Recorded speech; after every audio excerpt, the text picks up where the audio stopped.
इन देश में जो बच्चे कुछ है 3-4 टॉपिक वो भी करवा देता हूँ। इन देश 100 दिन में एक है कंसंट्रेशन टेस्ट। कंसंट्रेशन टेस्ट क्या होता है? ध्यानपूर्वक टेस्ट। अगर ये ध्यानपूर्वक टेस्ट मीट हो जाता है तो ये एसेट एक्विजिशन है, ना कि बिजनेस कॉम्बिनेशन। अगर ये टेस्ट मीट नहीं होता है तो ये बिजनेस कॉम्बिनेशन है। अब देख इसके स्टेप्स क्या है कंसंट्रेशन टेस्ट के। कंसंट्रेशन टेस्ट मीट कब होगा?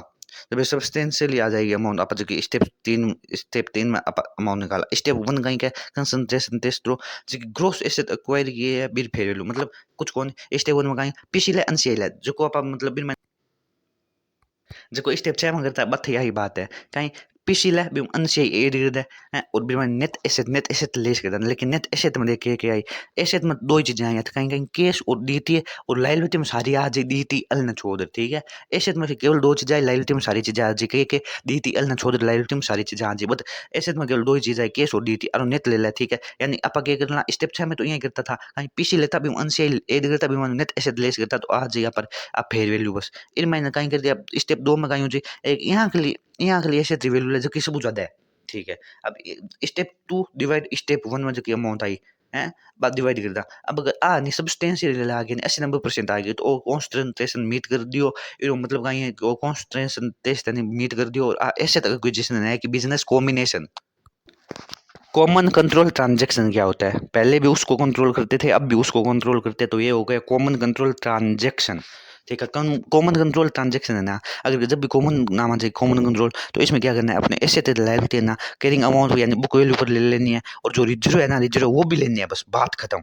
क्या रिजर्व भी लेनी है और इसमें है ना डिफरेंस जो भी आएगा वो कैपिटल रिजर्व में जाएगा बस कैपिटल रिजर्व में जाएगा। कॉमन के केस में बोल रहा हूँ कॉमन कंट्रोल ट्रांजैक्शन में देख क्या होगा। कॉमन कंट्रोल ट्रांजेक्शन है बिजनेस कॉम्बिनेशन में पहला जो शेयर होल्डर था बे बाद में भी बे शेयर होल्डर रहे बिजनेस कॉम्बिनेशन बाद में बे शेयर होल्डर रहे तो हो गया कॉमन कंट्रोल ट्रांजेक्शन। यानी बिजनेस कॉम्बिनेशन में पहला जगह शेयर होल्डर भी कंपनी कंट्रोल करता अभी बाद में भी वे सेम शेयर होल्डर नहीं भाई बिजनेस कॉम्बिनेशन बाद भी कंट्रोल करे तो वे हो गया कॉमन कंट्रोल ट्रांजेक्शन। ये केस में अकाउंटिंग क्या करना जल्दी बता। एक्वायरी सारी एसेट ले ला बुक वैल्यू पर, तू लाइबिलिटी ले ला क्वायरी बुक वैल्यू पर सारी लाइबिलिटी ले ला, तू रिजर्व भी ले ला बुक वैल्यू पर। ठीक है, और तू पीसी देगा पीसी में क्या क्या है पीसी में अगर शेयर दे रहे हैं तो शेयर ने क्या लेना है नॉमिनल वैल्यू पर लेना है। नॉमिनल वैल्यू फेस वैल्यू एक ही बात होती है शेयर ने फेस वैल्यू पर लेना है और जब कैश दे या ऐसे दे रहे हैं तो ऐसे तरह फेयर वैल्यू पर लेना है। फेयर वैल्यू पर लेना है बस एक चीज फेयर वैल्यू आई कहीं अगर पीसी में कैश या ऐसे दे रहे हैं तो फेयर वैल्यू पर आई डिफरेंस बताई दो कैपिटल जाए बस इतना ही है कॉमन कंट्रोल ट्रांजेक्शन। ठीक है, डीमर्जर की अकाउंटिंग कैसे करेंगे? डीमर्जर यानी अलग अलग हो जाना, अलग अलग हो जाना वही होता है डीमर्जर। तो जैसे रिलायंस लिमिटेड थी उसमें जियो भी शामिल था। ठीक है, अब रिलायंस लिमिटेड जियो से अलग हो गई तो इसमें क्या होगा और जियो लिमिटेड नई कंपनी बन गई तो रिलायंस लिमिटेड तो इसमें हो जाएगी अक्वायरी जबकि जियो लिमिटेड हो जाएगा अक्वायरर। जो नई कंपनी बनी है वो हो जाएगी अक्वायरर, जो पुरानी कंपनी है वो होगी अक्वायरी। ठीक है, तो इसमें देख दो चीजें हो सकती है क्या एक तो हो सकता है कॉमन कंट्रोल एक हो सकता है नॉट अंडर कॉमन कंट्रोल। ये जो डीमर्जर हुआ है उसके दो केसेस हो सकती है।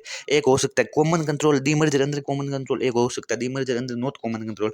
अगर डीमर्जर अंदर कॉमन कंट्रोल है तो इसमें क्या होगा कब मानेंगे? पहले तो ये बता कब मानेंगे डीमर्जर अंदर कॉमन कंट्रोल है? कॉमन कंट्रोल तब मानेंगे दो कंडीशन पूरी होती है। कौन कौन सी कि अक्वायरी कंपनी में एक मेजर शेयर होल्डर होना चाहिए, एक अक्वायरी कंपनी में मेजर शेयर होल्डर होना चाहिए और यानी एंड और अक्वायरर कंपनी ने जो पीछे में शेयर इशू करी बात सेम प्रोपोर्शन में करी सेम प्रोपोर्शन में करी जो अक्वायरी कंपनी के शेयर होल्डर बने। ठीक है, अगर ये दोनों कंडीशन पूरी हुए तो कई मान ला कॉमन कंट्रोल मान ला कद एक तो मेजर शेयर होल्डर होना चाहिए अक्वायरी कंपनी में जबकि अक्वायरी कंपनी जो इशू करी बात सेम प्रोपोर्शन में करी तो अगर दोनों कंडीशन फुलफिल हुए तो आदि मर्ज अंदर कॉमन कंट्रोल होता मैं बात बता दी कहीं कि अगर कॉमन कंट्रोल है तो कहीं हुई एशियत लाइबिलिटी की पर जाई की पर आई बुक वैल्यू यानी कैरिंग अमाउंट पर आई और इसके साथ में रिजर्व भी आई। ठीक है, और अगर डिफरेंस बचा है तो वो कैपिटल रिजर्व में आई बस आई कॉमन कंट्रोल है। आज चीज याद कर लग जब भी कॉमन कंट्रोल नाम आ गया बस यहाँ हुई। ठीक है, तो अब देख ये एक ऐसा केस है कौन सा डीमर्जर वाला उस केस में अक्वायरी एंड अक्वायरर दोनों की अकाउंटिंग बता देता है कौन 103 जबकि 103 बाकी सारे केसेस में सिर्फ अक्वायरर कंपनी की अकाउंटिंग बताता है। बट डीमर्जर एक ऐसा केस है जिसमें अक्वायरर एंड अक्वायरर दोनों की अकाउंटिंग बताता है। अब डीमर्जर अंदर कॉमन कंट्रोल है तो अगर अक्वायरी कंपनी है तो वो अपनी बुक्स में कैसे अकाउंटिंग करेगी? अक्वायरी कंपनी है ना वो बोलेगी मेरी ऐसे जा रही है लाइबिलिटी जा रही है तो वो लाइबिलिटी तो डीआर करेगी रिजर्व वो भी डीआर करेगी क्योंकि जा रही है और वो कैरिंग अमाउंट तेरे को पता है जब जाएंगे तो कैरिंग अमाउंट से जाएंगे तो कैरिंग अमाउंट ले लेंगे करेंगे तो ऐसे तो इसकी जा रही है तो ये भी कैरिंग अमाउंट पर आ जाएगी, ठीक है। और जो भी डिफरेंस बचेगा कैपिटल रिजर्व में चला जाएगा।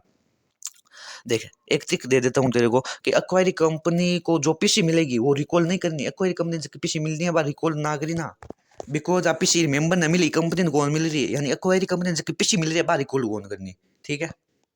अब इन केस में यार आप मतलब कैपिटल रिजर्व क्यों ले रहा है, गुडविल क्यों कौन ले रहा, क्योंकि बिजनेस ना तू सेल कर रही है यार, अब किसी को गुडविल आई था ये वास्ते कैपिटल रिजर्व ले रहा है, ठीक है। नहीं तो तू बात की आ जाके बात करता हूँ। अब अक्वायरर कंपनी का अकाउंटिंग करी, अक्वायरर कंपनी अकाउंटिंग करी ऐसे तो आ रही है, लेकिन आई भी कैरिंग अमाउंट पर ली है, क्योंकि कॉमन कंट्रोल है सो आप कैरिंग अमाउंट पर ली, ठीक है। ऐसे तो आ रही है तू लाइबिलिटी तू रिजर्व है भी कैरिंग अमाउंट पर, तू पीसी अब पीसी पेड कर रही है, जब पीसी पेड कर रही है अगर केस में दे रही है तो वो जा रही, अगर शेयर दे रही है तो फेयर वैल्यू पर कौन लेना है, शेयर ने हमेशा फेस वैल्यू पर लेना, आज चीज रहती है कॉमन कंट्रोल केस में अगर शेयर इशू कर रही है नहीं बा तो पीसी के पर लेना है फेस वैल्यू पर, ठीक है। जो डिफरेंस जो कैपिटल रिजर्व में जा रही बस इतनी है। अब दी मेरे अंदर नॉट कॉमन कंट्रोल है तो नॉट कॉमन कंट्रोल है तो इसमें रिजर्व ट्रांसफर नहीं होगा, क्योंकि नॉट कॉमन कंट्रोल है, कॉमन कंट्रोल में नहीं है। कॉमन कंट्रोल में होता तो रिजर्व ट्रांसफर होता, तो इसमें क्वायरी कंपनी क्या अकाउंटिंग करेगी कि लायबिलिटी जा रही है लायबिलिटी कैरिंग अमाउंट से निकाल देगी, एसेट जा रही है एसेट कैरिंग अमाउंट से निकाल देगी, जो भी डिफरेंस बचेगा वो ये अपनी कैपिटल रिजर्व में डालेंगे। क्यों? क्योंकि ये तो सेल कर दिया बिजनेस को, ये तो कभी गुडविल दिखा ही नहीं सकते, इसलिए ये कैपिटल रिजर्व में डालेंगे, ठीक है। अब एक्वायरर कंपनी कैसे अकाउंटिंग करेगी, एक्वायरर कंपनी वैसे ही अकाउंटिंग करेगी जैसे वो 7 स्टेप्स थे पहले जो मैंने करवाए थे, 7 स्टेप्स बस वैसे ही अकाउंटिंग करेगी। यानी ये एसेट लायबिलिटी को फेयर वैल्यू पर दिखाएगी, जो भी डिफरेंस आएगा वो गुडविल या जीबीपी होगा, ठीक है। इसका एक लास्ट केस बचता है रिवर्स एक्विजिशन, नाम ऊपर तो चालू उल्टो कर लियो एक्विजिशन, उल्टो एक्विजिशन ले लियो, यानी यानी यानी जबकि कंपनी पीसी पेड कर रही है नहीं बात तो जे इन माइन अकाउंटिंग एक्वायरी, और जबकि कंपनी पीसी मिल रही है जबकि कंपनी ने बाऊ जे अकाउंटिंग एक्वायरर, बस उल्टो हो गयो, सब उल्टो घुमा दियो कहीं। जो पीसी पेड कर रहे हो वो तो हो जाए अकाउंटिंग एक्वायरी, जो कि पीसी मिले वो हो जाए अकाउंटिंग एक्वायरर, ठीक है। एक केस में आप अकाउंटिंग क्या करा, एक केस में सेम ही बाई मेथड, मतलब जो को 7 स्टेप लगा था बे लगाना, लेकिन स्टेप 3 जब पीसी निकालना नहीं तो पीसी अमाउंट बस यहाँ निकालने की, यहाँ बताऊं तो डिम्ड पीसी बोलते हैं इसको। डिम्ड पीसी की अमाउंट कैसे निकालेंगे कि अकाउंटिंग एक्वायरर है ना, उसकी बैलेंस शीट में पहला हम कितना शेयर आ रहा था इतना बता, कंबाइंड जो एंटिटी है फिर मैं अकाउंटिंग एक्वायरर की बात कर रहा हूँ, मैं कितना परसेंट स्टेक है, इतना परसेंट स्टेक है, ठीक है। अब ये जो आया इसमें से लेस कर देंगे वापस, वही क्या कि जो पहले ऊपर किया था, क्या जो पहले ऊपर लिखा था क्या एक्वायरर के बैलेंस शीट में, एक्वायरर के अकाउंटिंग एक्वायरर के बैलेंस शीट में पहला हम कितना शेयर है वो लेस कर दा। अब जो अमाउंट आई बिन गुना करा दे कि फेयर वैल्यू पर शेयर हूँ कि अकाउंटिंग एक्वायरर, सिर्फ अकाउंटिंग एक्वायरर की बात करिए, क्योंकि अगर नॉर्मल तो देखा पीछे कौन पे अकाउंटिंग एक्वायरर करे tip by accounting acquirer use जी, और अकाउंट और ठीक है यहाँ डिम्ड पीछे आ गयो, बस बाकी सारा स्टेप सेम है। अब रिवर्स एक्विजिशन के केस में नहीं अनशेयर अमाउंट जीरो है, अनशेयर अमाउंट हमेशा जीरो है, बस इतो याद रखी आदत ला। रिवर्स एक्विजिशन के केस में नहीं अनशेयर अमाउंट हमेशा जीरो है। अब इस केस में जब तू क्वेश्चन सोल्व करे ना रिवर्स एक्विजिशन के केस में, तो जिसको पीसी मिला है ना वो एक्वायरर है, और एक्वायरर के एंगल से ही तेरे को पीसी बस सोल्व करना है। यानी तेरे को अब जिसने पीसी पेड किया है ना, यानी एक्वायरी कंपनी है जो अकाउंटिंग एक्वायरी है, ठीक है, जिसने पीसी पेड किया अकाउंटिंग एक्वायरी, बस उसकी एसेट एंड लायबिलिटी तेरे को लेनी पड़ेगी। और उसकी एसेट और अकाउंट तू कैसे लेगा फेयर वैल्यू पर, क्योंकि एक्वायरी कंपनी है उसकी asset and liability upon fair value पर ही लेते हैं, ठीक है। जब तू कंसोलिडेटेड बैलेंस शीट बनाएगा ना तो अकाउंटिंग एक्वायरी की एसेट एंड लायबिलिटी तो एंड रिजर्व किया जाए कैरिंग अमाउंट पर, जबकि अकाउंटिंग जो एक्वायरी है नहीं एक्वायरी गलत बोल दिया लगा है, ठीक है, तो समझ जाइए अकाउंटिंग जो एक्वायरी है एसेट लायबिलिटी फेयर वैल्यू पर जाए, जबकि अकाउंटिंग एक्वायरर है नहीं मेरी एसेट एंड लायबिलिटी क्या जाए कैरिंग अमाउंट पर, एक्वायरर तो कैरिंग अमाउंट पर जाए, ठीक है। और जो अकाउंटिंग एक्वायरी हो मेरी फेयर वैल्यू पर जाए बस, और यही हुआ है नॉर्मली। बस इतो याद रखी जो पीसी मिल रही है नहीं वो कहीं अकाउंटिंग एक्वायरर है, बस इतो सो याद रख खत्म है खेल रिवर्स एक्विजिशन के केस में। लेकिन जब तू कंबाइन एंटिटी में अकाउंटिंग एक्वायरर कितना परसेंट स्टेक है वो निकाले नहीं, तो वो थोड़ा सो ये तरीका निकालना क्वेश्चन करे तो ना समझ में आए, वो थोड़ा सो अलग तरीका निकालना है। बस खत्म हो गया खत्म हो गया।